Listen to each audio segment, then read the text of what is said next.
My name's Matty and I'm 25 years old. This is just a bit of a story about my addiction. So my addiction first started when I was about 14, where I grew up in Leeds. I just started smoking a bit of cannabis with my friends after school, that sort of thing, and kind of progressed as I got older, as I left school, got into college, started doing other things in my life. It started to progress. So when I got to about 16, 17, started taking harder class A drugs, but just in a party environment on the weekends at a festival, that sort of thing. And then it kind of completely took a hold of my life. My daughter was born when I was 19 with my partner, and we had our own house, own car, all of that good stuff with a job. But then, it slowly just started taking over. The drugs became, unfortunately, my number one priority, and everything else got put to the side. And through my addiction, I lost a job, and ultimately ended up losing my family, losing the house I was living in, losing my car, losing friends, losing everything. It got that bad to the point where I went into rehab when I was 22 years old. And when I went to rehab, I had nothing. I had no trust or anything from any of my family. I'd burnt all the bridges, pretty much all the bridges in my life apart from my parents. I didn't have contact with my daughter or my daughter's mum. But I went to rehab. I decided I need to go to rehab at 22. And I stayed there and then left rehab and moved to Derby. And I actually managed to stay clean. I stayed clean and sober from any sort of mind or mood altering drugs for nearly a year and a half. And I made some amazing friends, built up that relationship again with my daughter, my daughter's mum, had the trust of my family again. But then just before New Year's, it all just got a bit much, and I stopped doing the things that I was doing in the first place. It led me back to that place of pain and misery where using drugs looks like an option again. And that's where my addiction took over again, and I picked up at the end of last year. And it was a horrible time for me. It was a horrific relapse. And again, I then lost all that amazing stuff that I'd built back up. But thankfully, because of the stuff that I was doing before that, I managed to get back in the solution and picked up the phone and sought some help again. And very, very, very, very quickly, I managed to get back into a different rehab. And this is where I've been now for just over 6 months. So I came to New Hope Rehabilitation at Rafeby Hall in Lincolnshire on New Year's Eve. I actually come on New Year's Eve, and my first day clean was New Year's Day. The 1st of January 2024 was the day that I got clean again. And I came here a completely broken man. I just had to make a call to my daughter's mum to let her know that I'd relapsed. My dad had just dropped me off at the rehab, very, very, very upset and in shock because of how well that I was doing. So I came to rehab a broken man, spiritually defeated, mentally just exhausted and just full of guilt, shame, remorse, hatred for myself and confusion. I didn't understand why I was back in the situation that I was. But from the minute I got to Rafeby Hall, I was just met with love. I was met with support from the staff, from all the other lads in the rehab. I was lucky enough to know one or two of them at the time before I actually come here. So straight away, them first few days were pretty horrific, really, really hard for me because I'd lost all that contact with my family and friends, and I'd left a life that was full of volunteering, playing sport, socialising, being a really, really productive member of my family and my community. And I threw that all away, for that relapse. So when I first got here, I was full of all those defects, I was full of pride, full of ego, I was very, very arrogant because I have got an understanding of the 12 steps, and I've worked some of the 12 steps. So I felt so ashamed that I'd ended up back in rehab when I didn't have to do that. I always told myself I'd never relapse and that this wasn't going to be my journey. Unfortunately, that's just part of my story now, and you know what, I'm so grateful for it looking back, because the stuff that I've learned in this 6 months being here at Rafeby is changing my life, and it's changing me as a person.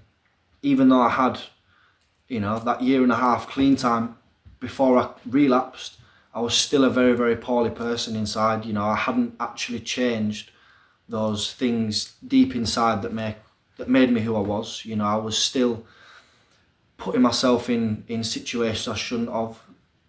You know, still acting out on those defects, full of ego. You know, not doing some of the right stuff, and not taking on suggestions from the people that knew best. You know, here what I've learned is that it doesn't matter what I know, it's whether I apply it on a daily basis. And here I really have. I've learnt some self-discipline. You know, I've built myself up a morning routine that's militant. You know, absolutely militant. I do a journal every day. I inventory every day. I reflect every day, and I've got contact with my spirituality, which, believe me, that's something I never ever would have, you know, I'd have laughed at you if that was something that was suggested a few years ago. That's just not been me. But you know what, where I am here today, the friends I've made, the staff, you know, the time and effort that has been put into me as an individual, you know, is special, really, really special. And now 6 months on, you know, I've been through some hard times in here. I've had lots of laughs, but lots of tears, lots of anger, lots of resentment, lots of frustration. But I've finished my program now, and I know that I've changed for the better because other people see it in me. You know, I've just had a weekend away with my daughter and my daughter's mum. Our relationship as a family kind of thing is better than it ever has been. I've got trust again with my parents and my family, and you know, my family are proud of me today. I've made some lifelong friends in here that, you know, mean a lot, and these friends I've got, I can ring them to laugh and I can ring them to cry, you know, and that for me is something I've always wanted in my life, which I've never had. I've always had failed relationships and failed friendships because of my behaviours, but today it's not like that. You know, the therapist has been amazing, really dug deep into the stuff that led me back here. You know, the stuff that led me back to that place of pain and misery was ultimately, you know, deceitful behaviours, not being honest with myself and not being honest with those around me because I think I know best.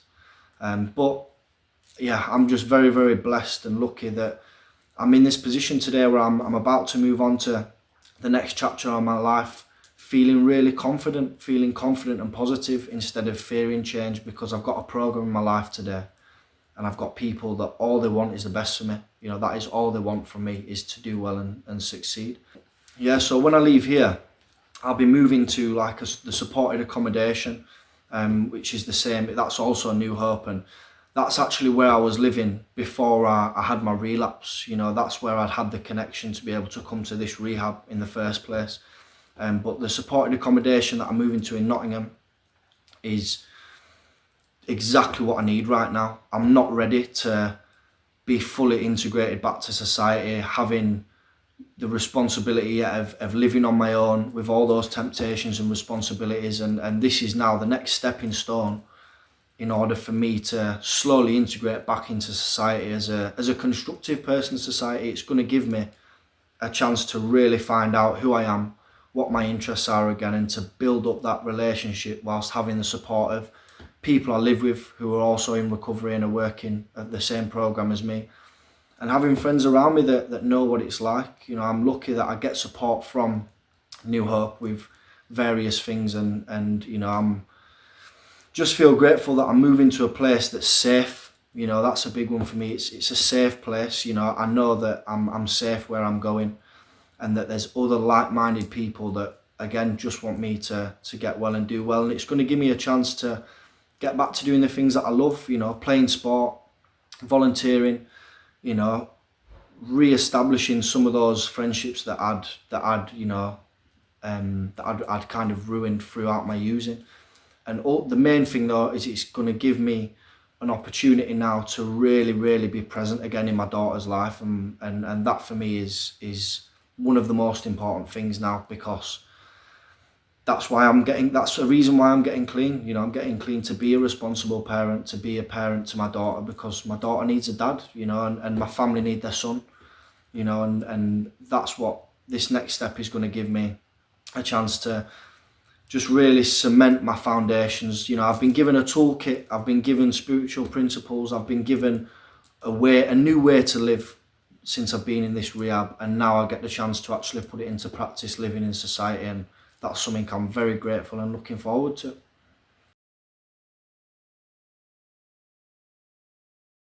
In a year's time, I see myself probably still being in supported accommodation because I'm 25 years old and I've got the rest of my life ahead of me.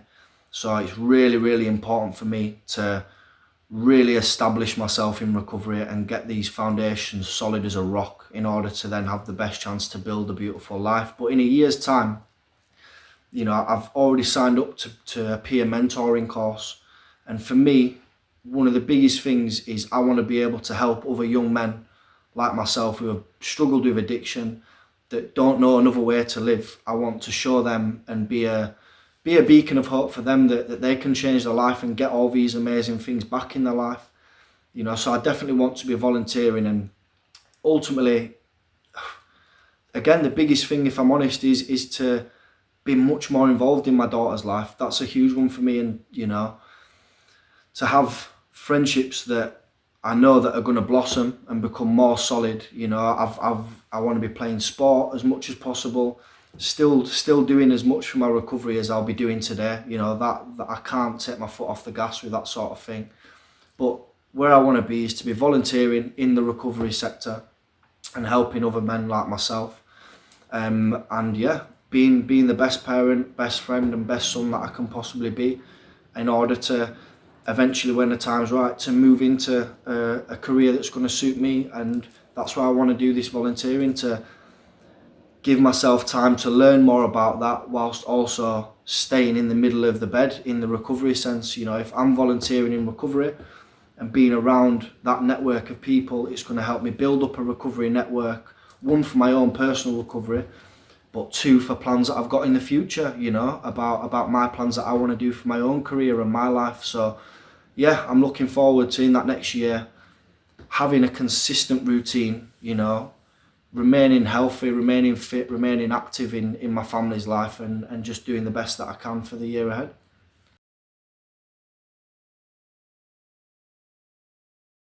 You know what, I'm sat thinking about some of the fun times that I've had in this 6 months, and there's too many to mention, but the laughter and love that there is in this place, considering that it's a big group of men that have all come from different backgrounds, jails, institutions, all come from broken lives. The fun and the laughter we have in here is second to none. I've every day there's some sort of thing that will have you doing that belly laugh. That laugh where it's uncontrollable and nothing else matters at the time. Whether it's something as simple as just the lads having a laugh on the van, or the days out that we have, or even just a walk, or even just sitting on the sofa having a laugh. There's never a dull moment in rehab. Don't get me wrong, there's tricky times, but there's always someone or something to make you laugh, and it's definitely something I'm going to miss, because you're laughing all day sometimes, and it doesn't even need to be at anything specific. But yeah, I think the funniest time is when I was on cooking, making scrambled eggs, and ended up using 60 scrambled eggs and a full pack of butter. But we had a laugh and everyone got fed in the end. But yeah, that's one of many things that not only recovery gives you, but coming to a rehab like this has just changed my life. I'd forgotten how to laugh. I'd forgotten how to smile. I'd forgotten how to have those sort of emotions, and that really is one of the main things that I've got back from being in this place with the people around me.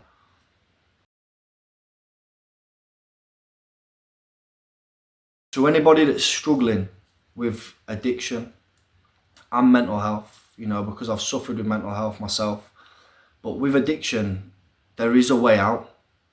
And I know that might not be something that you can possibly see or fathom at this moment in time. But this message it also goes to families of those that have got loved ones in addiction, and to people who are in addiction, is that there is a different way to live. I had blinkers on for years, You know, the only thing that mattered in my life was getting that next drug, and I was on that repetitive cycle of pain and misery. But you know what? There's this completely different life filled with loving relationships, honest relationships, friends that don't want anything from you other than for you to be well and to be the best version of you. And no matter how far you think you might have gone into addiction, believe me, when I went into rehab the first time, I had no contact with my daughter. I'd burnt every single bridge with all my friends, all my family, my partner and everyone. And somebody said to me, nothing is impossible in recovery. And I never believed that at the start. I thought, you don't know my story. You've not used the same drugs as me. You've not been to the same places as me. But you know what? I sit here now, 6 months clean, and I can tell you nothing's impossible in recovery. All those things I've got back and more. I've got a peace of mind today. And all I want to say, if you're struggling and you're fed up of being sick and tired of the way you're living, reach out. Reach out. There's so many different organisations and charities in our communities now for mental health and drug addiction or any addiction, and there's always help. There's always someone that's willing to listen and point you in the right direction. And don't give up. There came a point for me where I'd had enough. I'd had enough of the way that I was living. And when you hit that point, that's where you surrender and just say, I've had enough now. And I guarantee you, if you reach out, people will be there to help you, because people was there to help me when I didn't know how to help myself. And people have loved me when I'd forgotten how to love myself. So there is hope, and it's just about getting to that point of surrender and really putting the action in. The last thing I'm going to say is, no matter what situation you're in, no matter what depths you're in, no matter what pain you're in, there's always hope for a new way to live. You can lose the desire to stop using drugs. You can find a new way to live, and you can stay clean one day at a time. All you have to do is reach out and admit that you want to change your life.